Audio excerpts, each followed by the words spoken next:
মা কি করছো? এই যে সোনা, রান্না করছি তো সবকিছু রান্না হয়ে গেছে, কিন্তু বিকালবেলা একটু পকোড়া করবো, তাই এখন মেখে রাখছি।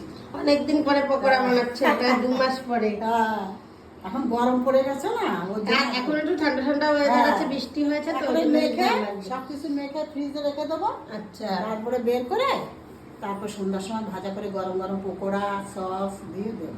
আচ্ছা, ধনেপাতাও দিয়েছো? হ্যাঁ, ধনেপাতা, টমেটো, পেঁয়াজ সবকিছু দিয়ে, আচ্ছা গোলমরিচ টরিচ দিয়ে একসঙ্গে মেখে সব রেখে দেবো।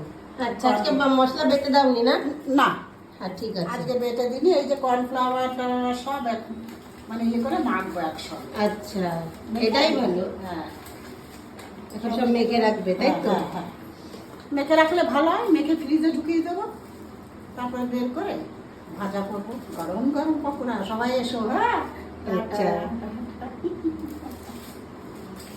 আর এই যে বড় মিনিও বসে আছে, বড় মিনির খিদে পেয়ে গেছে, বড় মিনির খাবার ঠান্ডা হচ্ছে, খাবারটা ঠান্ডা হওয়ার পরে খাবে।